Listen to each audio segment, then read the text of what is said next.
Monopods, not the most exciting thing in the world, but this is the iFootage Cobra 2, and as far as monopods go, it's pretty neat. Let me tell you a little bit more about it. So the iFootage Cobra 2 monopod. Let's start at the top, work our way down. At the top here, we've got a flat mount base head. Now this has a sprung adapter screw here, so you can mount either 1/4 inch or 3/8 of an inch tripod monopod heads to this. Pretty cool. Then there is this unique quick release system that allows you to remove that base plate. We're going to talk about that a little bit more later. The leg itself is carbon fibre. This also comes in aluminium as well, and there are 4 different sizes. So this is the C180, so carbon fibre with a height of up to 180 centimetres. There's also a C120 carbon fibre, 120 centimetres, and then the aluminium versions, the A120 and the A180. So onto the leg locks themselves. Solid metal, and in fact these are really firm and stiff when you come to clamp them in place. There's a really reassuring snap as it clicks in, and they're extremely strong. They're not going anywhere. In fact, I'm half tempted just to loosen them just a touch to make them a little bit easier to clamp down on. Now, the one thing that I've got a little bit of a niggle with is the fact that you can't unhinge them all at once. You can kind of do 2 of them and then have to do the 3rd one to extend it. But I like it on some of the Manfrotto tripods and monopods where you literally can do them all, flick them all and have all 3 extending. That makes it really quick and easy to get it to its full length. The feet on this monopod, let's talk about these. Now, the nice thing about this is, just like a tripod, there are actually 3 different leg positions. You've got quite a vertical one there, intermediate, and then a flat one at the top, and that locks into position. At the top here are just 2 little rubber stoppers, and that means when you fold it up, it just prevents the metal on the leg from scratching against the sort of nice anodized aluminium or whatever this is here, and it protects that surface. These feet here on the bottom, that's really grippy, soft rubber. It's going to work really well on a hard, smooth surface. So why is having these feet in different positions useful? Well, it means that you can put the monopod on uneven surfaces, you know, rocks under here and there, and have it nicely balanced and firmly secured. And then if it's slightly off center, unbalanced, you've got a ball joint on the bottom here which tightens up using this catch to make sure that you can still keep the actual monopod itself nice and straight and vertical, and then make any fine adjustments once you've got your tripod head on, and you can adjust it to get everything perfectly level. And that's the basics of the C180 tripod. But there's a couple of other tricks. Now, remember this quick release up here.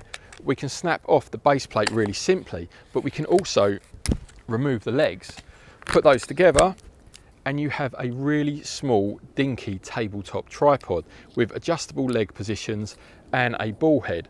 And if you want to, you can actually, because we've got a 1/4 inch adapter up there as well as the 3/8, you don't even need to put an additional head. You can mount your camera straight to this. So for me, I've got a monopod and a small travel tripod in one unit, and this is a lot firmer and more stable than any kind of gorilla pod or anything like that is going to be placed on a table. Not finished just yet. The rubber stopper on the bottom of the legs can be removed, and then it goes straight onto the bottom of a monopod. So if you're more into photography or you want to carry something a little bit more lightweight, you've got just a straightforward basic monopod. But there's just one more thing as well. You can actually attach another monopod to here. So if you had another C180, you can put the 2 together and it just snaps in using that quick release, because it's also found at the bottom here. Now with that then, all of a sudden you've got a 3.6 meter long monopod. In effect, you've got yourself a boom arm. You can use it for recording audio, putting a microphone on the end, or put a lightweight camera on the top, and you can do some kind of pseudo drone shots while you're walking along. Maybe even with a kind of 3-axis gimbal if you're brave enough to put that kind of weight on the end of it. So this is the Komodo K5 head that iFootage supplied with it. It came out around the same time as the Cobra 2, and it's obviously what they intend you to use with it. It's a pretty straightforward head really. It's around £150, pretty good value for money. It's quite nice. Straightforward, there's an arm on the side here. You can adjust that either side. You've got a quick release plate on here, and that's adjustable so you can balance your camera nicely. And there's markings on the sides so you can actually remember where you position it for which camera. Then you've got the rotation, panning release there, and obviously the tilt release as well is done just on this tensioner here, so you can lock it into a position and you can turn the tension on or off.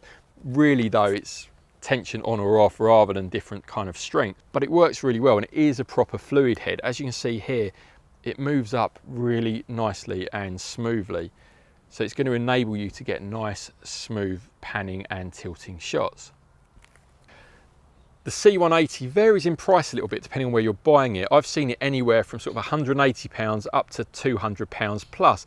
So you'd want to be looking at that £180, £200 price mark for this. Don't end up paying too much for it.